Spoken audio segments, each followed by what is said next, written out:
Alright, let's get right into this video. So I have been following the ketogenic lifestyle for about 6.5 months. I meant to film this at the 6-month mark, which was September 23rd. And I was originally turned onto it because I was diagnosed with PCOS and I needed some type of way to get around it. The doctors prescribed me metformin, which made me sick to my stomach, and it's what they give people that are pre-diabetic, but I was running to the bathroom, so more like pre-diuretic, okay? Honestly, I was just in the bathroom all the time, didn't feel good, so I was like, there's gotta be some other type of solution other than this, or they're gonna put me on birth control, which my hormones are already out of whack, so I was like, I don't want to do that either. So I got on to doing a whole bunch of research for a couple months, and this is what I came across: a ketogenic diet, which is a low carb, high fat, moderate protein diet. And when I say it has changed my life, that's an understatement. Like, I can't even, I'm going to attempt to put into words what I feel like now in comparison to how I felt just 6 short months ago. What works for me might not work for you, and that's just the way that weight loss and lifestyles work. We're all different. But if this is something that you think that you could benefit from, I mean, why not give it a try? That's what I did. I have a ton of notes here that I'm gonna go over. So I'm gonna go over my energy, my migraines, my water intake, my mood, my hunger / appetite, my menstruation, and weight gain and weight loss. So let's start with the energy. Before keto, I was tired all the time, like just no energy ever, nothing. And I didn't realize it was because of the food that I was eating, carbs for every meal, and just heavy carbs, things that I would consider, oh, this is a healthy food item. Things like granola bars and oatmeal and stuff like that. It might be healthy for someone else's body, but for my body, it's kind of, I don't want to say poisonous, but it's not helpful to my insulin levels. For me, it's just going to sit there. It's not going to go anywhere. For someone else, their body can convert those carbs into energy, whereas my body ain't doing that. No. So through keto, I have trained my body to run off of the fat intake that I'm putting in. So I basically not replaced completely, but significantly lowered my carbs and increased my fat intake so that my body can run off of the fat. So it's kind of training my body to do something that it's never done before. So after keto, I have tons of energy, and it's sustained throughout the day. I don't have these crashes of ups and downs and highs and lows, and it's great. Like, I find myself being awake past 10 o'clock, which is not something that was normal before. That's a significant difference. Sometimes I feel like I have too much energy and I need to, calm down a little bit. So next, I want to talk about my migraines. I would have migraines every day, all the time. And when I was in college, they were so bad that I went to the doctor and they prescribed me some muscle relaxers that I would have to take when I got migraines, which was way too often. And when I took those, there was nothing else I could do. I would just knock out, and that was the only thing that would take care of it. Like, I would take aspirin, I would drink water, I would try all kinds of things, and none of it worked at all. So that's why I had to use muscle relaxers.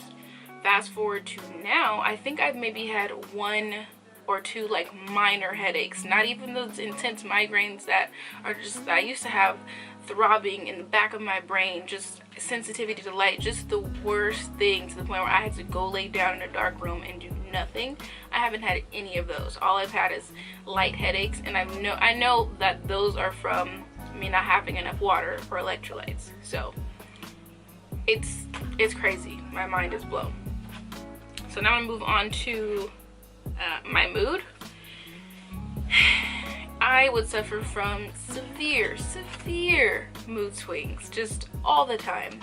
all the time. Not even just when I was PMSing, just all the time. And I didn't realize it was because the food that I was intaking was imbalancing my mood. Like, for me, like, after doing all this research, I had no idea that what I was eating could affect my mood.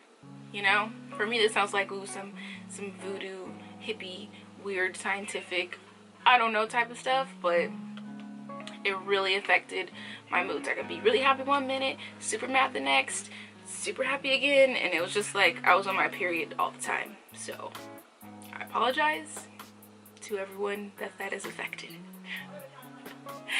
Fast forward to now, I have a stable mood for the most part. I do still have my moments, but I am much more stable than I used to be.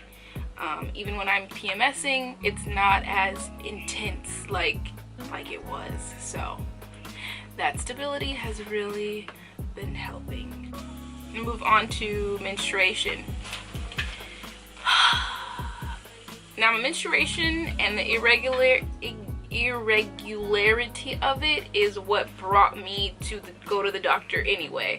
When I went to the doctor to get checked out, I told them, like, there's times where I don't have a period. There's times where when I do have a period, it'll be like maybe once every 2 to 3 months. And when I do get it, it's the most painful, like, Flo really came into town. She came riding in on a freaking a bull, okay? So just super painful, super long, super heavy, super terrible.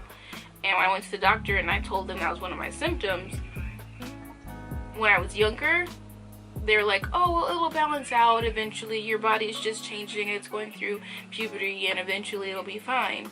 So I thought it was fine. I just left it alone. Fast forward to like years later, I went back because I was still having the same issues and I didn't know why. And that's when they discovered, okay, she has PCOS. It's like, okay, where were you 10 years ago when I came and asked you about this, you know? So if you feel like there's something wrong with your body, don't be afraid to go back to the doctor. Be persistent. Go to different doctors. Get other opinions. Because the sooner you know, the sooner you can start doing something to at least help combat those symptoms that you're having. Okay, so now the way my period is, before my cycles will be like between 70 and 90 days. Like, that's how often I was getting a period. Now it's down to about 35 days, give or take. And a normal cycle is 28. So I'm almost there, but that happened within not even a month of me changing the way that I was eating, that was one of the triggers that was like, okay, this is some stuff right here. This is what's good. Not that I mean, I know having a period is annoying. It obviously is, but when you don't have one, you just feel like something's wrong. So when a period is coming regularly, it's like, okay, I see you, hunty, like, we working, we in business. So, and then when I do get them, they're not as painful. Sometimes it's like, I don't want to say pleasant, but, you know, it's just not as bad. I'm not experiencing so many PMS symptoms, and they're not as long. Like, I had one that was 4 days long. Like, what? 4 days? And it wasn't even super heavy or painful? I was shook. I'm talking about hunger. Before keto, I was always hungry. Hungry in the morning, hungry in the evening, hungry in the afternoon, hungry, just all the time. Not even just hungry, hangry. No matter what I would eat, I was never full. But I was, again, intaking so many carbs that it has this weird effect. Like, you'll feel full for a minute, and next thing you know, an hour later, you're looking for more food. Again, I didn't know that, so I had to learn that the hard way. And after I started eating keto, meaning decreasing my carbs and upping up my vegetables, my fat, my everything other than my carbs, and it was really hard to make that transition because I was focusing on the things that I couldn't have anymore. Like, I couldn't have ice cream or cupcakes or pancakes or, you know, all the good carby stuff that I like. Even oatmeal. Like, I've always loved oatmeal. I was like, what? That's supposed to be like healthy. Why can't I eat it? And then I just kind of told myself, look at all the things that I can have that I was just told for so many years that were bad for you, like bacon and sour cream and, you know, beef, like just things like that, that people are like, ooh, don't eat that, you're gonna get fat. Like, actually what we've been taught is kind of wrong. So do your own research on that. You know, I could go in for hours talking about it, but that's not what this video is about. So and I feel it's crazy because when I eat, I can be full for about 4 hours, and then I'm ready to eat. And then when I wake up, I'm not like starving where I have to eat like right now or I'm gonna bite someone's head off, which is how I was before. Like, I can go for a little bit without eating in the morning and I'm still Gucci. Like, it's crazy. So now talking about weight. When you have PCOS, it's very, very easy for you to gain weight, but it's super duper hard for you to lose weight. Isn't that great? So it's just a constant weight gain no matter what it is that you eat. So you'll gain weight like 10 times faster than anyone else, which is the best, right? Yeah. So that was hard because no matter how much cardio I do, how many like different ways I would try to eat and limit my calorie intake, it was the foods that I was eating and not, I was just taking into account the calories, but I wasn't taking into account the macros. It would take me forever to lose anything. But since doing keto, I have done no exercise, which is bad because I want to start that. But I've decreased my overall body fat by 10%. So far, I've lost 28 pounds. And that's with no exercise, no cardio, no strength training, no nothing. So I imagine if I, you know, had increased my strength training and things like that, I don't really want to do cardio, or I don't think I really need to do cardio for now. But I know that I need to strength train because of the loose skin that I have all over my body, just places that I didn't know were fat. There's just fat just around it, and I'm just discovering new things. Like, I can actually feel a rib, like there's a rib underneath here, you know? It's kind of crazy. I could even, like, I got clavicles. Like, what? So little things like that I'm like, this is new, this is different, I'm here for it. Some goals that I have going forward from this point would be to decrease my artificial sweeteners, because those things are kind of still keeping me dependent on sugar. However, in my perspective, if I match up the amount of sugar that I was intaking before and compare it to now, it's not, you know, in the grand scheme of things, it's not that bad. So, I mean, I know I need to decrease it, and that's something that I'm going to work towards.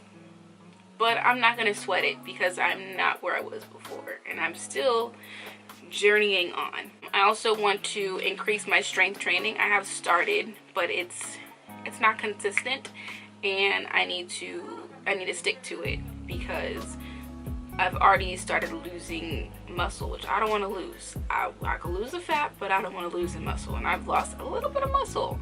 So work on that. I also want to consistently take vitamins. I have been taking a multivitamin daily. This is just the Target Up and Up brand of a you know, daily multivitamin, women's daily multivitamin. I've been taking this in the morning, just because it's just hard to get all your vitamins and nutrients in, and I want to stay in optimal health, and I don't want to get sick, and I don't want to, you know, I don't want to just jeopardize my overall health. Last thing is, I just want to continue to realize that I'm human, and that I'm not going to deprive myself, and that there's so many, the thing about keto, there's so many different adaptations of your favorite recipes that you can actually make. Like, there's a keto recipe for everything. And for me, my weakness, tacos. All the time. Like, I just love tacos. I could eat tacos every freaking day. And that was one thing that I could not, well, I thought I could not give up. And the thing is, with keto, I didn't have to. Like, there's alternatives. I can make, there's like carb conscious tortillas that I could use. I could just throw everything in a bowl and have a giant, you know, sort of you know, taco salad. I can go to Chipotle and still get their salads. Like, there's so many ways that I can do it. And then if I go to Chipotle, I'm in the mood for some chips, I'll get chips. I'll take out like a handful and then give the rest to somebody else. I can still get guac. I can still get cheese. I can still get sour cream and still be in ketosis. So I'm just gonna work on not depriving myself. And if I do slip up and have me some snacks because I'm in the mood for that, I'm not gonna beat myself up over it. Like, this is life. This is not like something that I'm gonna do this for a little bit until I lose the weight and then I'm gonna go back to living how I was living. It doesn't work like that. So it's a commitment, but I have made the commitment. Yeah. Well, that is all for my list. I will update you guys again probably in the next few months or so. But yeah, if you have any questions or comments, go ahead and drop them down below. And thanks for watching, and I will see you very, very soon. Okay. Where's my notes? Where did I put my notes?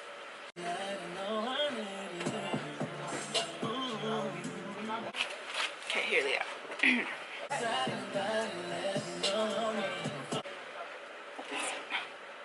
Cream out of here. I initially was turned on to doing the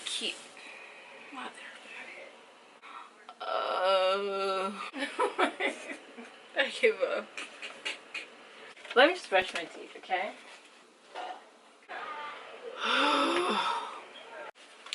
Anyway, I've been following the Keno? What's Keno? Keynote speaker.